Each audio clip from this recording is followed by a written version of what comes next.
All right, well, Barbara, thank you for that nice introduction. I'm very happy to be here. I appreciate my friendship with Barbara and Bronwyn and Julie, and I have always felt very honored to be part of the Peak family.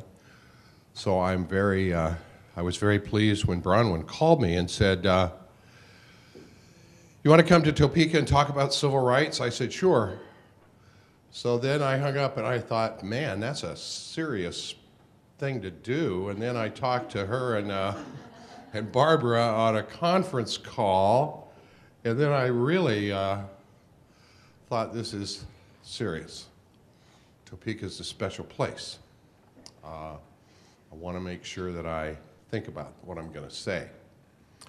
But before I start, I have a friend that came today, came over from Kansas City, a good friend of mine and former mentor and colleague who is now living the happy life in Kansas City, but was a big operator in Washington, D.C., the former public policy director of the Arc of the United States, and was the public policy director for the National Disability Rights Network, Dr. Kathy McGinley. So I would like you to welcome her.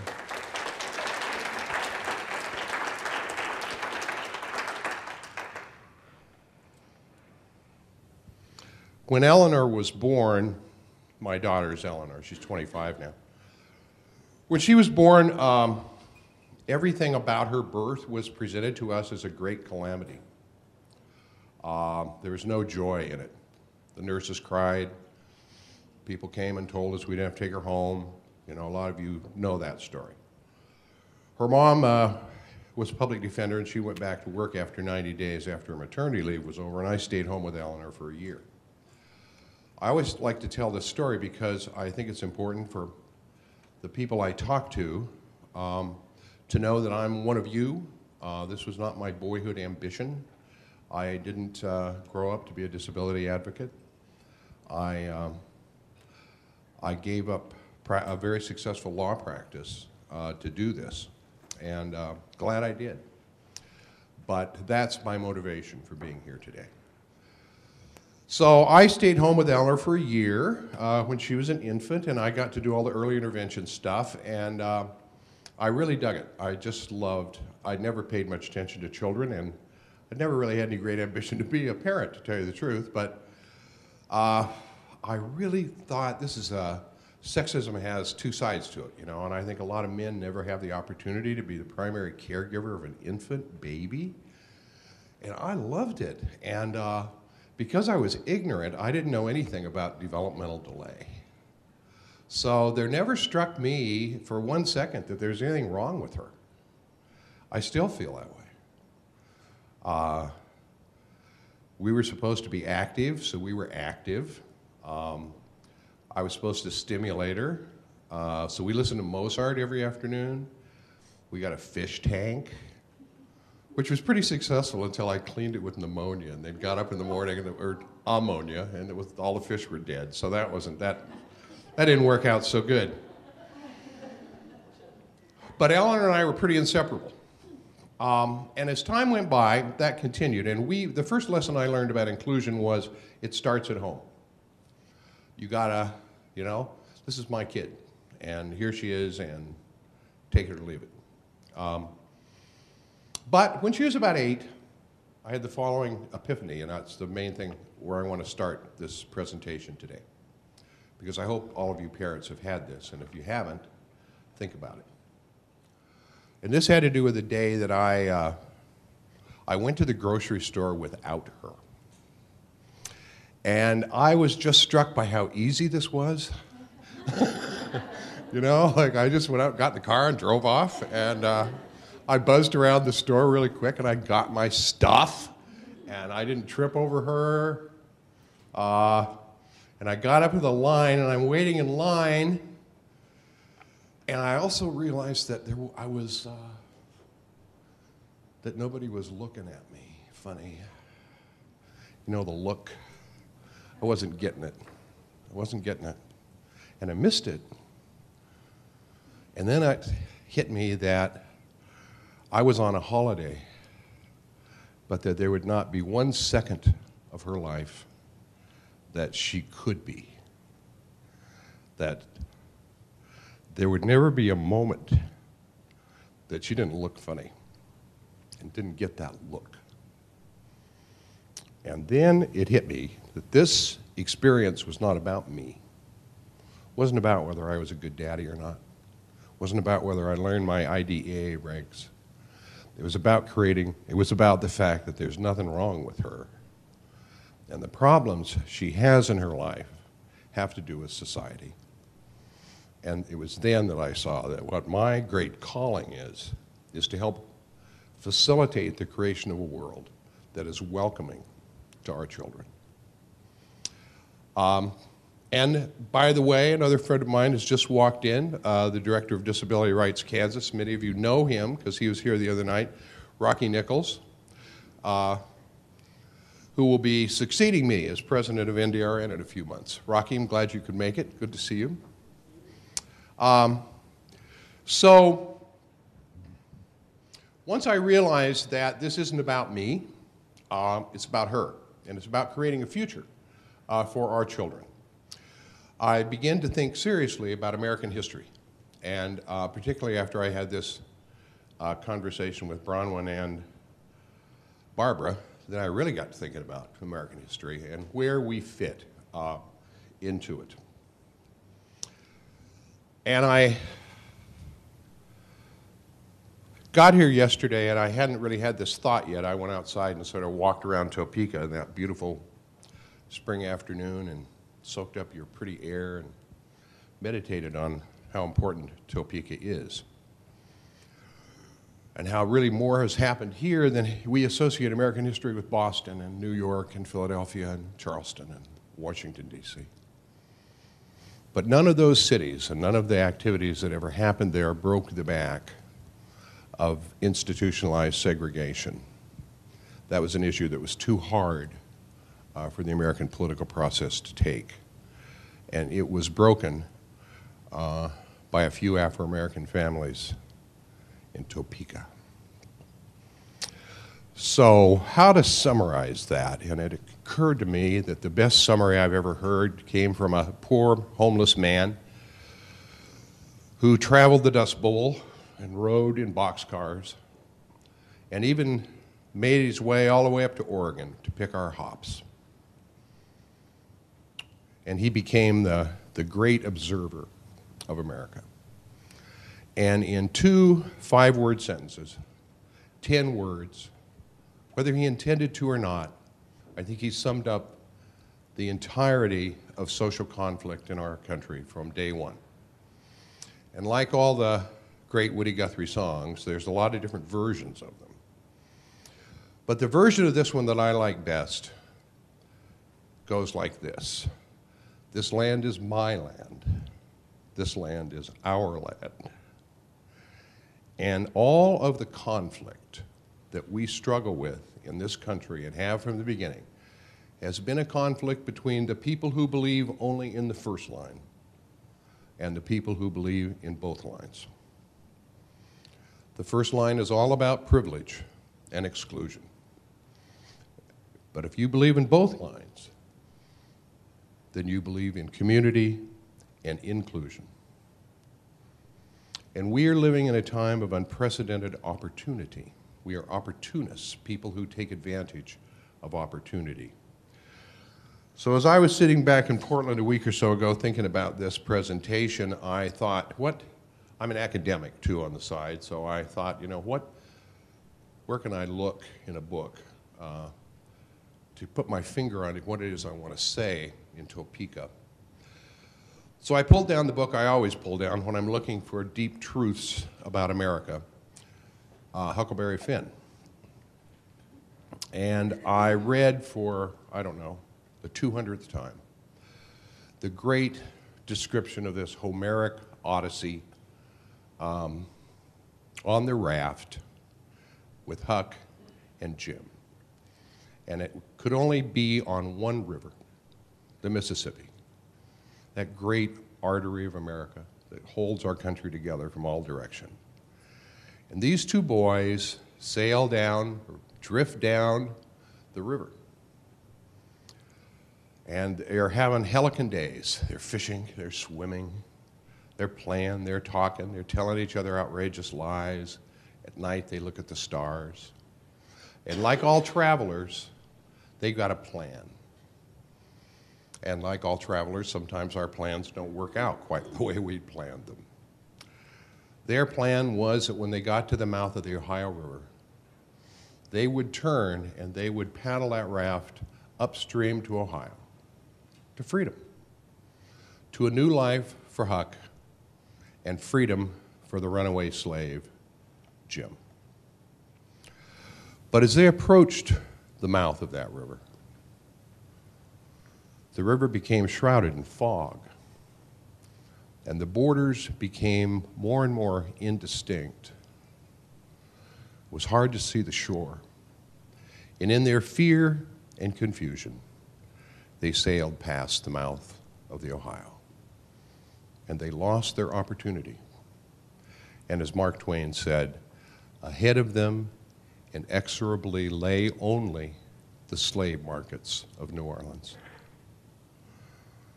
And that was the 19th century story of America. It's the 20th century story of America. Opportunity lost. Opportunity for real social change. And when it's lost, it can be lost for a generation. And sometimes it can be lost forever. So what I want to talk to you today is about the uniqueness of the times that we live in and the opportunity that is before us. You know, every oppressed group has its own story to tell and its own uniqueness. And it is appropriate that oppressed groups remember and they celebrate. It's important for Native Americans to remember. It's important for Afro-Americans to remember. It's important for disabled Americans to remember. Because each of these communities does have its own story, but in the final analysis, there is a lot of commonality. And in the commonality of oppression, we can come together and form coalitions that actually have real power. And we can begin to support one another. Probably the most glaring oppression is, of course, slavery.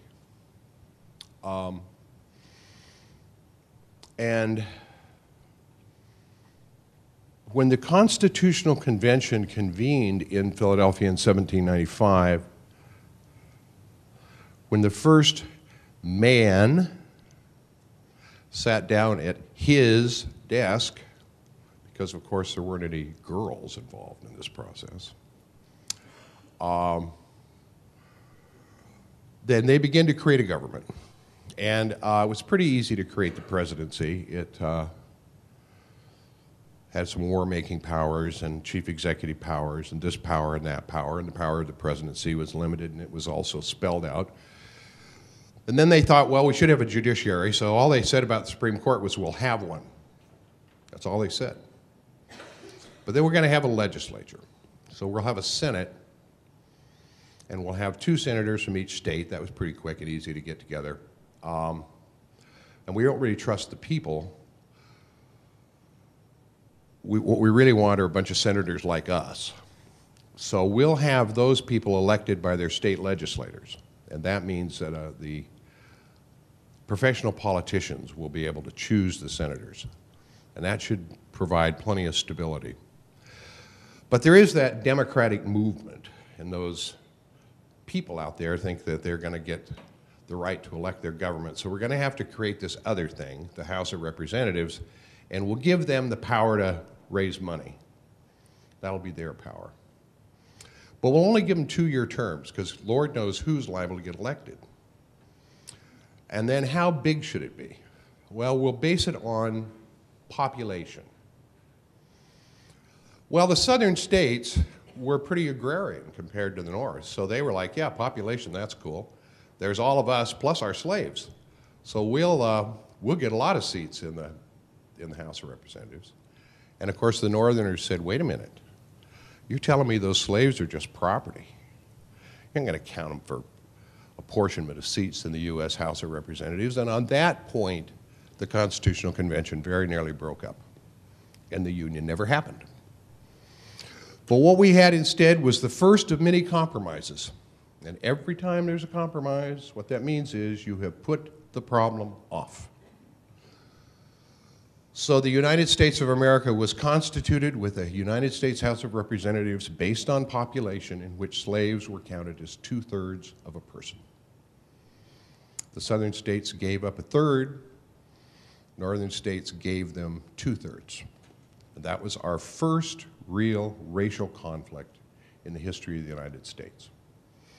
Now, as you all know, and did know when you got here, know even more so now because Hassan did that wonderful presentation the other night about York the slave on the Lewis and Clark expedition. And of course, the Lewis and Clark expedition had to do with the Louisiana Purchase. And Thomas Jefferson, a prominent slave owner in the state of Virginia, purchased what became not only Louisiana, but Kansas and the Northwest and a great portion of the middle of this country. That was all well and good for a while, and then it was like, well, as we expand west, what are we going to do with slavery? And there was a tremendous split in our country. And it was finally, in 1820, we came to what is known as the Missouri Compromise, where Congress compromised by, at that time, what is now the state of Maine was basically a colony of Massachusetts. So Massachusetts agreed to give up their colony and create a brand new free state called Maine, and the South would get Missouri as a slave state. That's the Missouri Compromise, and that's what held the country together in 1820. In a minute, when we get to Kansas, it'll be important to remember that Missouri didn't turn out to be a very good slave state. It's too cold. You know, it turns out it's not South Carolina after all. If you're going to have slaves, you've got to have them working. You know, you just can't have them take the winter off. And you don't have to keep them warm, but you've got to keep them warm enough that they don't freeze to death, and you've got to feed them enough to keep them alive. So it wasn't a very economic system in the state of Missouri. And even though it was a slave state, it didn't really catch on. So as time went on, the U.S. got into a great war with Mexico, and we acquired a whole bunch more territory. And then the question became, well, what's going to happen there with slavery? Because it was slavery was illegal in Mexico. So there weren't any slaves in Texas till 1846. But the minute that Texas won its independence, thousands of slaves were brought from Alabama, Mississippi, and Louisiana into Texas. So it's very evident that whether the U.S. Congress liked it or not, if they accepted Texas as a state, it was going to be a slave state. But what about the rest of it? And by the rest of it, I mean California, New Mexico, Arizona. What are we going to do about them? So the Great Compromise of 1850 was that Texas comes in as a slave state, but the rest of the acquisitions from the Mexican War will be free. So in 1850, that's our situation. And here in Topeka and Lawrence and settlements in Kansas,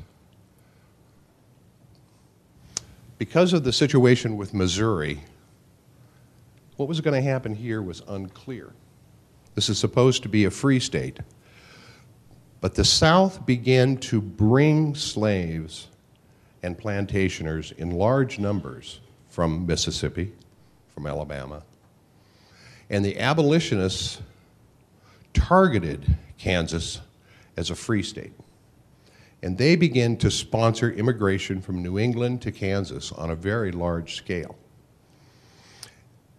hoping that people would simply vote with their feet and that Kansas would become a free state because there were so many non-slavers. The South hoping it would become a slave state because there were so many slavers. And this, of course, led to the legendary situation of Bloody Kansas. and the great mini-Civil War of the 1850s, and the rise of armed bands of vigilantes who rained terror down on each other. And the personality who dominated that situation is, of course, John Brown, who came here from New England. He was a friend of William Lloyd Garrison's, and brought with him militant abolitionist feelings. And this led to pitched battles. When I was driving over here from Kansas City the other day, I was thinking about these plains. They're perfect cavalry. They're perfect places for cavalry. And these two factions formed their own armed and mounted bands and fought pitched battles. And things like the Potawatomi Massacre occurred. And indeed, this went on into the Civil War. It was 1863 when Quantrell's slaver raiders swept down on the abolitionist headquarters of Lawrence and burned it to the ground and killed 300 people one morning.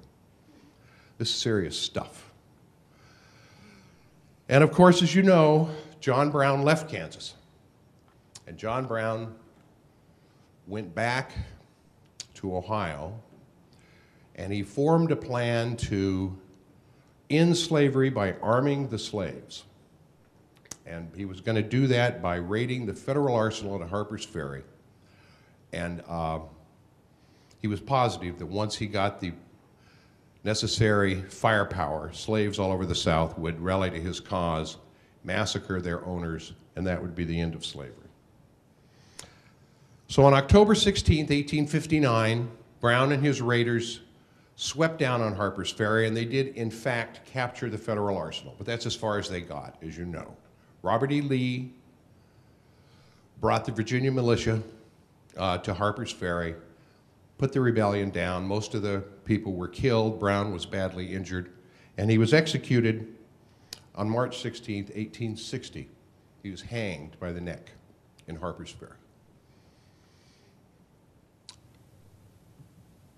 As executioners often do, they make the mistake of letting people have their last words. John Brown's last words were these. He said, "The crimes of this guilty land can be expiated only in blood." And in fact, those were prophetic words.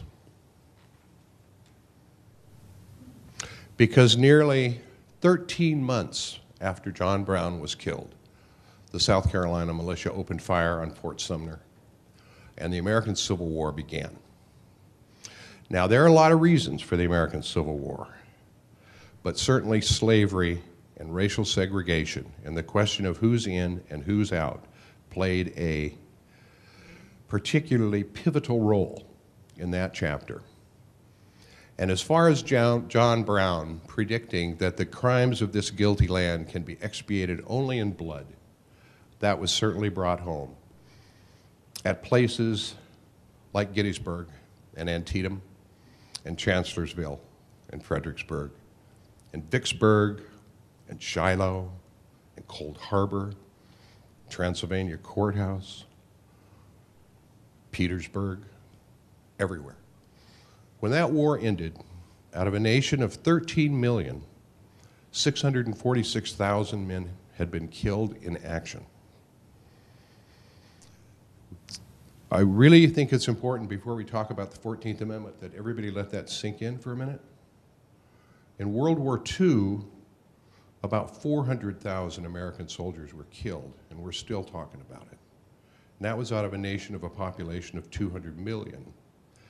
By today's standards, if the Civil War occurred at that level of lethalness, the total fatalities among American soldiers would be 6.5 million men in 3 years. So the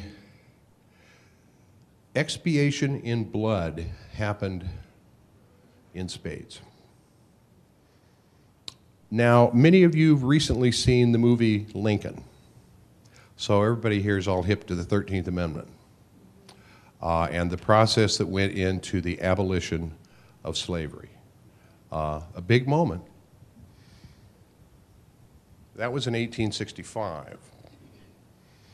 And of course, as you know, Abraham Lincoln was assassinated and a Southerner became president. But that Southerner, Andrew Johnson, was very committed to Reconstruction. And in a lot of the readmitted Southern states, people were not allowed to vote if they had borne arms against the United States. So suddenly the freed slaves had all the political power. And, you know, the Congress filled up with, it didn't fill up, but it had lots of Afro-American senators, Afro-American representatives. The Army occupied the South. But what really came out of the Civil War, and it was only politically possible because the white segregationists from the South were temporarily out of the picture, was the adoption in 1868 of the 14th Amendment. Now, I know you guys hear these things. It goes off of our backs like it was just another verbiage, another something to say. I want to read the important part of the 14th Amendment to you. But I want you to consider it in relationship to the Compromise of 1820 and to the Missouri Compromise and to the Civil War and the Emancipation Proclamation and the freeing of the slaves. Quote, "Nor shall any state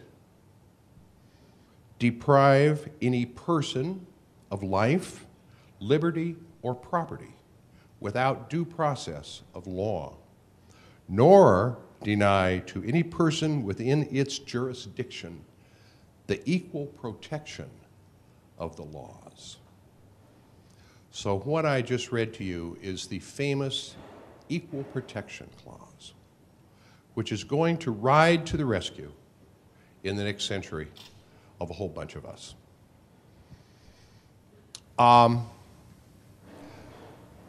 At this point, the U.S. was on a Reconstruction phase in the South, and nobody could really see what was going to happen.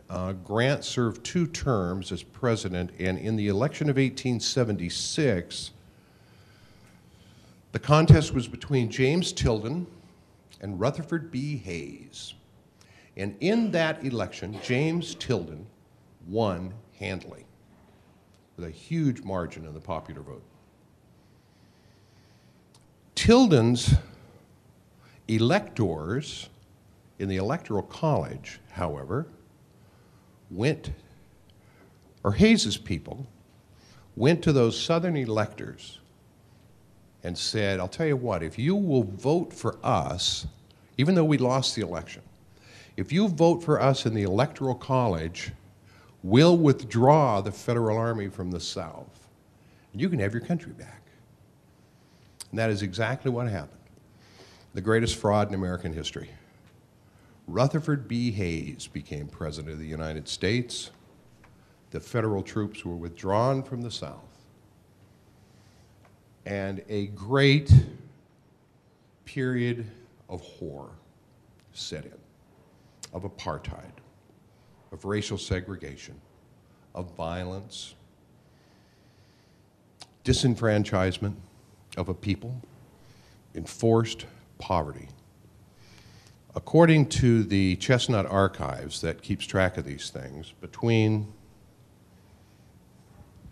let me check my notes to make sure I'm not giving you bad information, 1862, or 1882, and the enactment of the Voting Rights Act in 1966, there are 4,774 documented lynchings of Afro-American males in the South. It is estimated that that is probably only about 1/10. If you accept the figure of 4,400, that's one a week.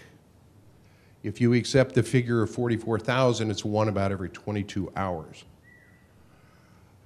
And that was the reality of life in the South.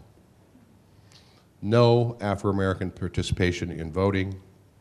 I mean, we all pretty much know that story, don't we? The Afro-American community in America was squashed, terrorized, and excluded. But like all oppressed communities, it held on to some things that were going to become very powerful in the future. And one, of course, were Afro-American churches, which were allowed to thrive. And the other was, oddly, because of that period between Lee's surrender at Appomattox and the election of 1876, a lot of black colleges got founded. And they thrived, hundreds of them, and would ultimately be the seed, the kernel, that would provide a small but effective educated minority of Afro-Americans who could make war, nonviolent war, through the churches. And one of them was born in Baltimore on July 2nd, 1908. And his family named him Thurgood, Thoroughood. And when Thurgood got to be in 7th grade, he thought that was a big pain in the butt to have to write that. So he changed his name to Thurgood, Thurgood Marshall. And Thurgood Marshall was the great-grandson of a slave and the grandson of a slave. His father, William, worked as a Pullman porter at a time when being a Pullman porter was a big deal. He was an affiliate of J. Philip Randolph, who Attorney General Palmer in the 1920s would refer to as the most dangerous Negro in America, because he wanted to organize a union for Pullman porters and waiters. Thurgood's mother was Norma, who had graduated from a black normal school in the state of Maryland and was a school teacher. So Thurgood Marshall was born into a family of a father who was politically active in the labor movement and a mother who was an educator. And when it came time, he of course attended segregated schools in Baltimore. But when it came time to go to college, he went to one of those traditional black colleges. In this case, Lincoln University, which is located right outside Gettysburg, Pennsylvania. And his roommate and lifelong friend was Langston Hughes. So, we have a pretty tough guy here. He's got a labor union dad, mom teacher, long history in the Baptist church, and his best friend is a radical poet. He's going to go on to be one of the great writers of American history. So it's Thurgood's ambition to come back to Baltimore and attend the University of Maryland Law School, because it was in his hometown. It was racially segregated. They wouldn't let him in. So, like lots of other people, he crossed over the border into D.C. and went to Howard. And Thurgood Marshall graduated from Howard University Law School in 1933, number one in his class, passed the bar. And in 1936, beginning the thought of using the Equal Protection Clause of the 14th Amendment that I just read to you, he sued the University of Maryland Law School and forced them to become racially integrated.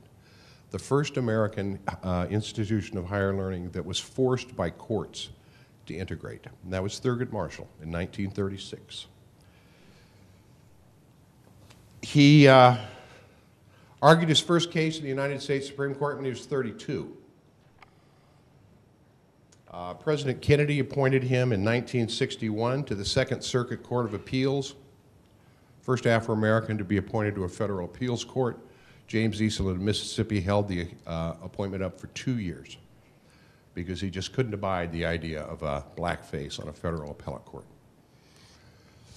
However, after President Kennedy's assassination, before Thurgood Marshall could take his seat on the Supreme Court, Lyndon Johnson appointed him the Solicitor General of the United States in 1966. And that's the position that is the guy who represents the United States before the Supreme Court. It's our country's top lawyer. So much to it, this is a presidential appointment. There's nothing Southern senators could do about it. All of a sudden, they have an Afro-American Solicitor General. This is serious stuff. And why was Thurgood Marshall so famous? Thurgood Marshall was famous because he became general counsel of the NAACP in 1936, and school desegregation was their #1 target. And, you know, it's all well and good to look at Thurgood Marshall. And I must say, I argued a case in the Supreme Court, and I was about as far away from him as I am from you, Connie. He was probably 80 at the time. And as I sat there listening to the Solicitor General tell the court all things were wrong with my argument, I was just struck by how lucky I was to be in the proximity of Thurgood Marshall. Like seeing a living legend. And I must say, smart guy too, because he agreed with me when it came time to it. In any event, the question of racial segregation of schools and separate but equal had already been visited by the Supreme Court in the case of Plessy versus Ferguson, and they had held it to be constitutional, to be a state issue. So when they accepted review in 1954, nobody really knew exactly what was going to happen here. But as a parallel to we parents, you know, you go over to the Brown Center and you look at the pictures of the plaintiffs. It's a bunch of women. And then they got Mr. Brown because they needed I think they needed a guy, you know, to get his picture taken. I was looking at those faces yesterday and at how well presented everybody is. You know, they're all dressed up. They've got their church Sunday clothes on. That man's got that beautiful pressed white shirt. These are proud people. But they're coming on, this is happening in Jim Crow, lynchings, segregation. Can you imagine how much love those people had for their children?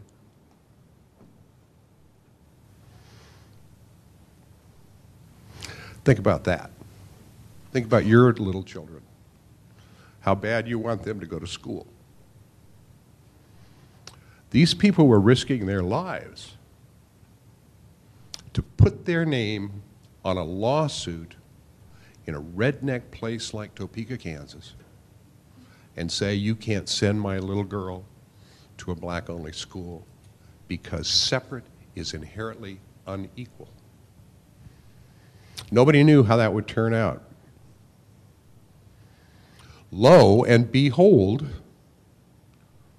by a vote of 9-0, with Warren Burger presiding, or Earl Warren presiding, the Supreme Court ruled, and I quote, separate educational facilities are inherently unequal and inherently violate the Due Process Clause and the Equal Protection Clause of the 14th Amendment. 89 years after the Civil War ended, that 14th Amendment rose up and broke the back of institutionalized segregation. Now it didn't end. We all know that. But what it did is it put the separatists and the white supremacists on the defensive, and they've been on the defensive ever since. Sometimes a great strategic moment happens and we don't recognize how significant it is. 1954 changed America.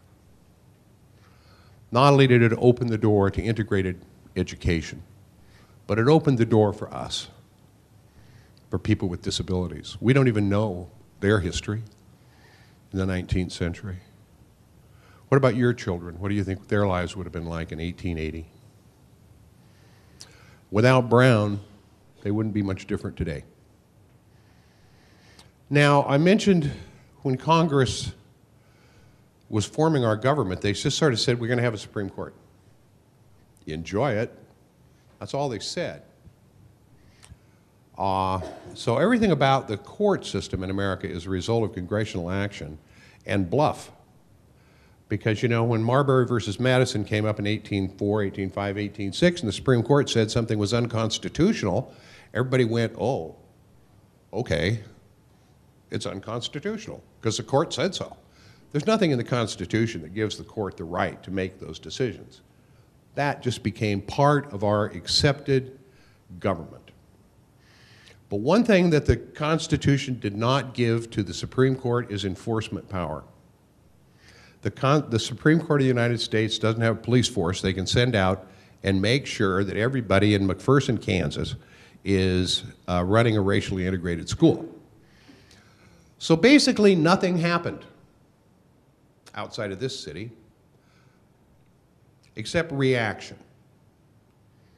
Almost immediately, the state of Florida, predictably, passed an interposition resolution, which said that, by God, none of those federal courts are going to be, we don't recognize the authority of federal courts in our state. They can just write all the opinions they want, we're going to ignore them. So when you can hear in your own ears the ringing words of Martin Luther King on the I Have a Dream Day, and he says the bitterness of interposition, the way he says it, that's what he's talking about. State resolutions that say that we don't care what you think. Also predictably, the Old Dominion state of Virginia closed all its public schools and said, we'd rather not have school than make our little white kids go to school with those black kids. So we just won't have school. And in fact, in 1955, all the schools in Virginia were closed. In Arkansas, Governor Orville Faubus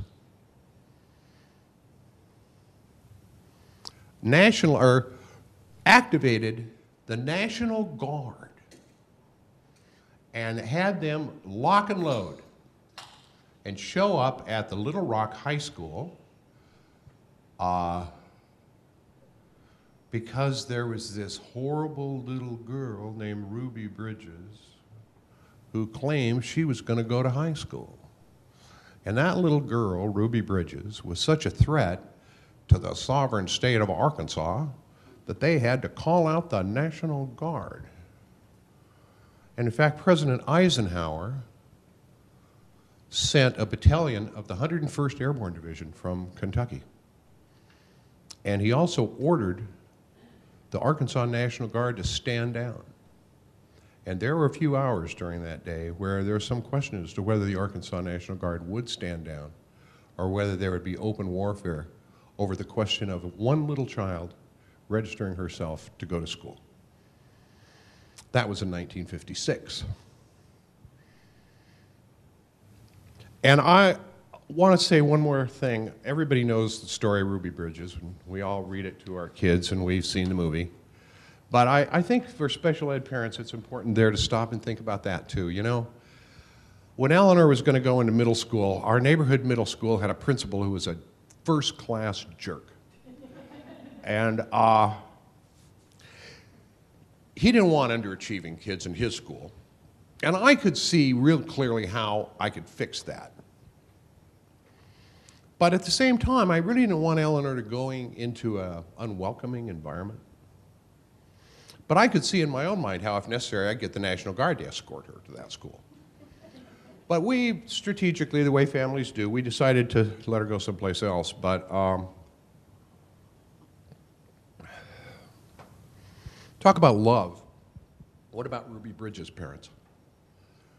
You know, what kind of commitment do you have to your child to go to that length and not back down? To get the President of the United States to send an elite formation of American fighting men to your community just so your little girl can go to school. That's what we're talking about here. That's what special education moms do every day. That's what we've been doing for a long time. And you know, one of the last exciting moments, of course, was when the late and greatly missed George Wallace of Alabama stood in front of the doors in Tuscaloosa to keep James Meredith from registering. Because James Meredith registering represented the end of Western civilization as we know it. And certainly there was no way on earth that the University of Alabama could survive even in a second with an Afro-American student. And it's funny what people believe, isn't it? This is like, I don't know, 1966. Public opinion in the South was all up in arms. People believed that stuff. And once again, you know, it took federal authority to force the integration of the University of Alabama. But I've got friends from Alabama. Thank you. And I got 15 minutes. I'll be done. I watched the national championship football game on New Year's last year. God, there are a lot of Afro-American football players on the University of Alabama. And you know, as far as I could see, that school's doing okay. All right, now I have 15 minutes, so I'm going to hurry up. Our opinion is 1954. In December of 1955, Rosa Parks refused to get up off her seat in Montgomery, and an unknown young preacher named Martin Luther King Jr.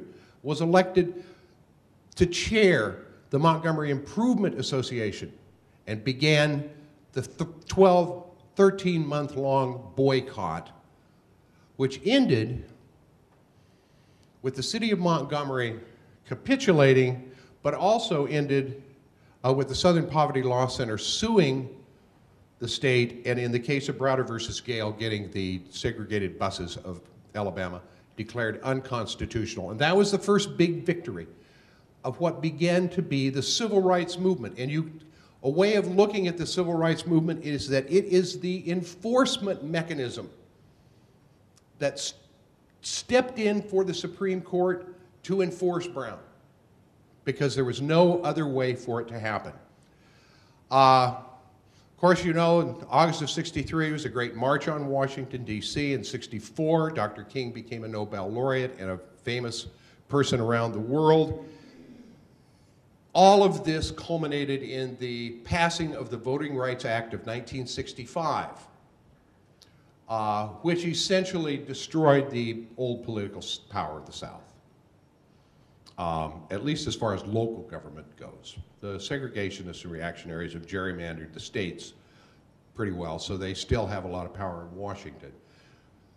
But as far as Afro-American people having opportunity to participate in local governments in the South, it's a vast improvement and a very important thing.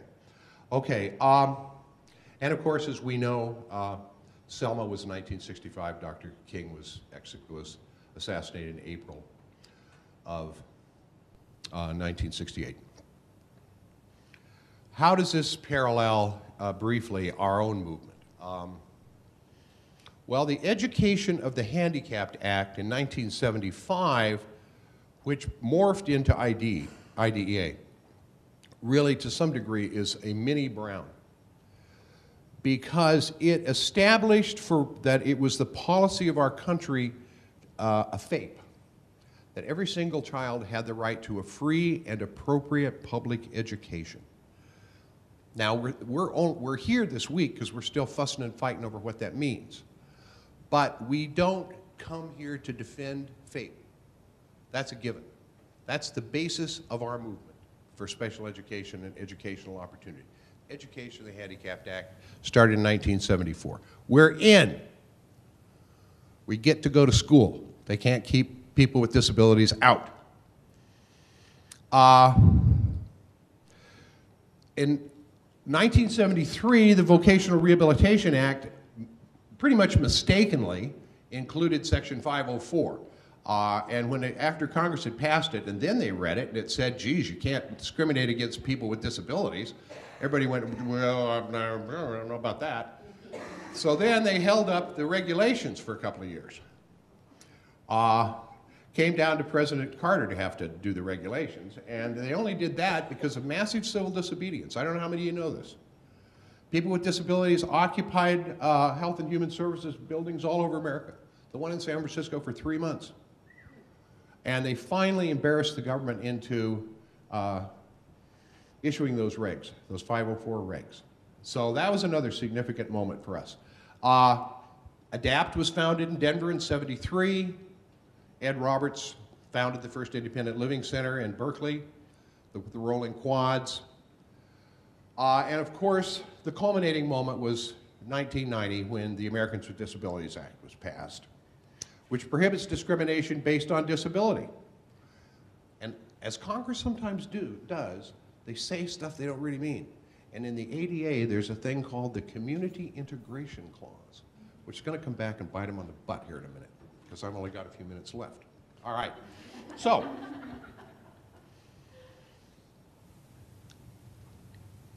down in Alabama, down in Georgia, in Atlanta, lived and lives a young woman. And she became the named plaintiff in a case called Olmstead versus LC. Well, LC turns out to be Lois Curtis. And you can go put loiscurtis.com in your computer and go to her website and buy her art, because that's how she supports herself now. At the time, Lois Curtis lived in an ICU. Not because she was particularly sick, but because Georgia didn't know what else to do with her, because she was labeled a person with mental retardation and mental illness. Well, I've gotten to know Lois pretty well, and Lois wasn't going to have any of it. She was like, let me out of here. And they were like, no. And she was like, yes. They were like, no. Lois, we'd like to let you go, but we just don't have any place to put you. So she got in touch with the Georgia Advocacy Center, and Olmstead versus LC goes to the U.S. Supreme Court, and by a vote of 5-4, the court rules that the 14th Amendment Due Process Equal Protection Clause, combined with the ADA, means that people with disabilities have the right to live in the community if they want to. That is the community integration mandate, which, like Brown, has no enforcement power. So it's up to all of us to make sure that Olmstead plans are enacted in our states and that they are implemented. But the opportunity I mentioned at the beginning is the community integration mandate. We now have the opportunity to end institutionalization. We have the opportunity to end sub-minimum wage work. And we can do that by beating people over the head with the Olmstead case. Like Brown, there's a lot of pushback, and that could be the topic of another conversation. Keep in mind the question of whether your children are here to enjoy a full life or if they're just here to be fuel to run the disability business, because that's really where the struggle comes in at the moment. Last.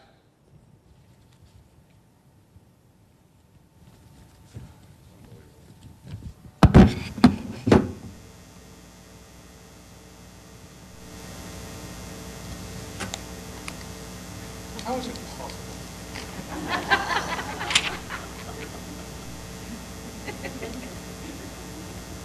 I want to share quickly 3 advocacy lessons I've learned, because I want you to think about them. I want you to adopt them.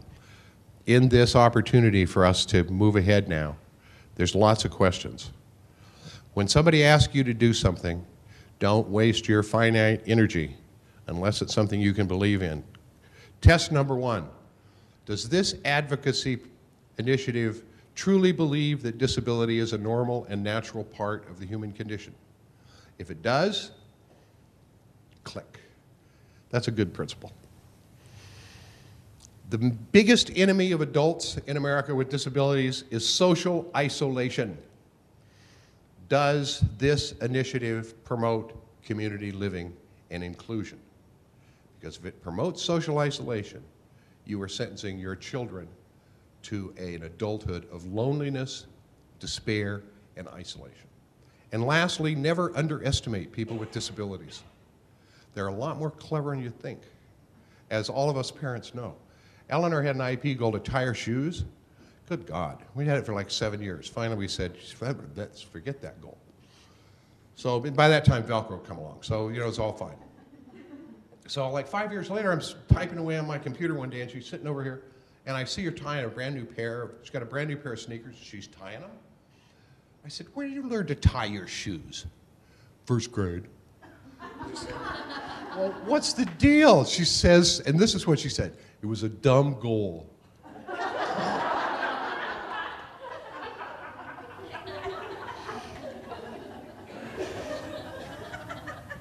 This is a long journey.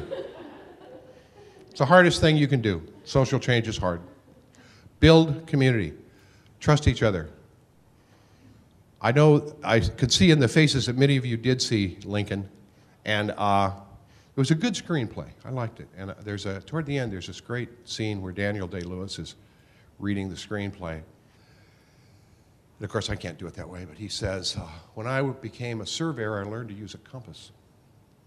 And that compass would point the way to true north, as clear as could be. But what the compass would not show me are the hills and the rivers and the swamps. And so sometimes to reach your goal, you've got to go around the side a little bit.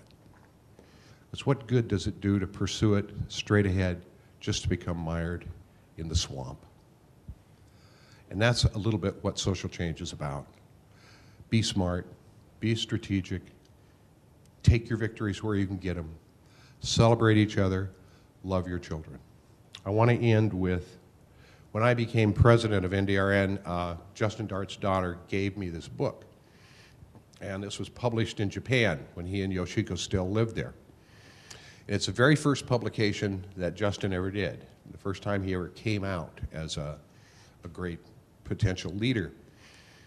And as you know, or if you don't know, he and Yoshiko, Justin was an alcoholic and a very bitter man because of his broken back, and met this beautiful woman in Japan when he was head at Tupperware, and they went and lived on a mountaintop. And when he came down, it was like Moses, had an epiphany, spent the whole rest of his life struggling for disability rights.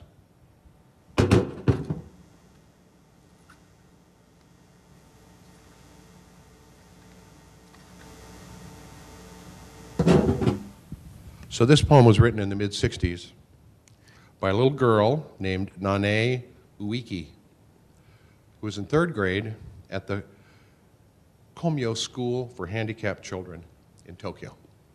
And it's called The Knapsack and I. And she writes, "Now I carry the knapsack on my back. When I walk, the pencil case begins to dance inside the knapsack because I walk jerkily. I wonder if Mr. Pencil will ever keep quiet when I get to walk well." And I think the answer to that question lies with you. We all have an opportunity now. Go and do good work. Make sure that that little girl gets to can walk as jerkily as she wants in a world that loves people that walk jerkily. For your people.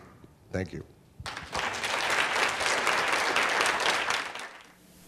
Anybody have a question for Michael? I have a question.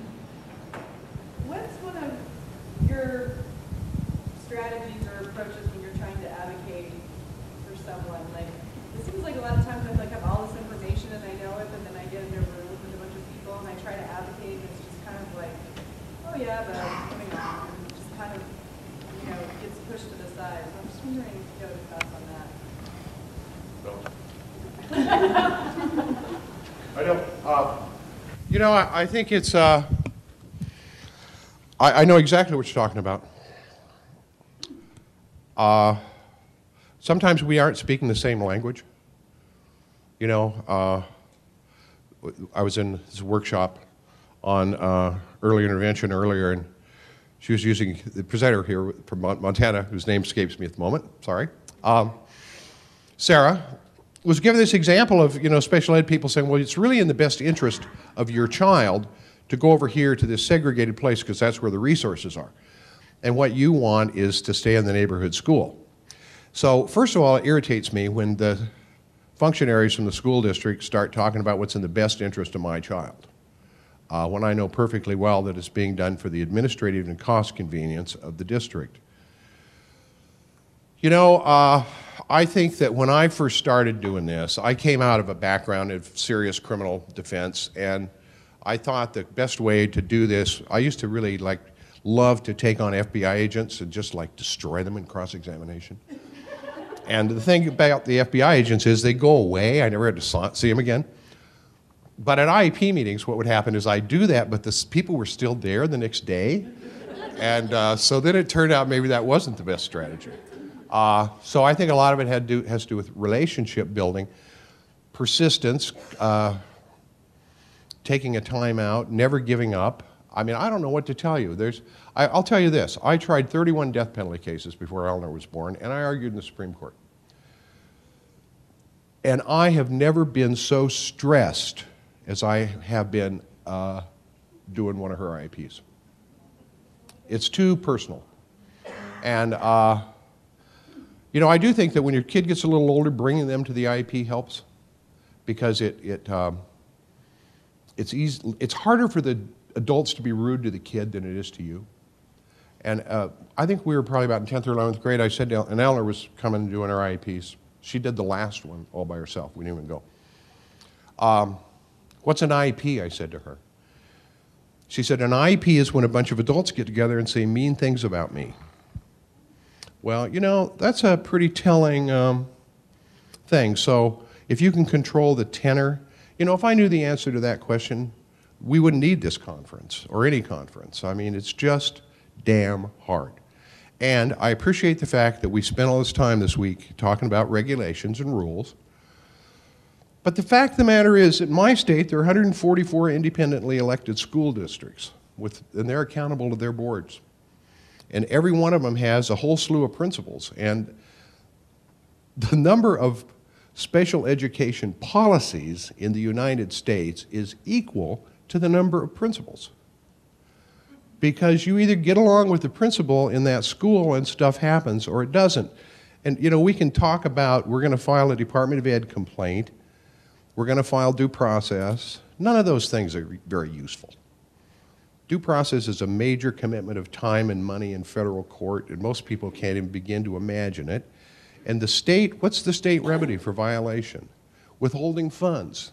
You think there's any state education agency in America that's going to withhold funds because somebody didn't do the IEP right? So it really does come down to relationships, patience, and persistence.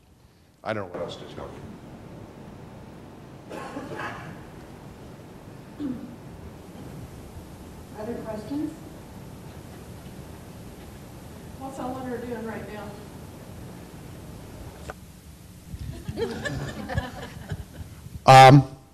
Well, Eleanor graduated from high school with a regular diploma. She did a very good transition program at Portland State University. She went to community college for 2 years and learned American Sign Language. She's a very good interpreter. She's very keen on deaf culture. She sings in a choir in Portland called the Portland Peace Choir, and she signs all the lyrics. She works at a sort of high-end grocery store in Portland 3 days a week.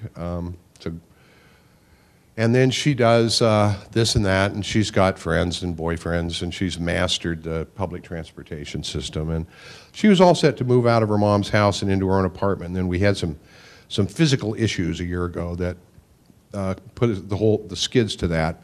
But that's her next ambition, is to live independently. But she went with me to the Self-Advocates Becoming Empowered conference in Minneapolis in September, had a wonderful time, and she's been, you know, to lots of these things. She keynoted the National Down Syndrome Congress one year, and she's a very strong spokesperson for inclusion. Her latest outrage are sub-minimum wage employment slots, and she's really just been doing great work bringing that to the attention of people and refusing to have anything to do with them. So she's, I think, you know, a pretty happy young woman.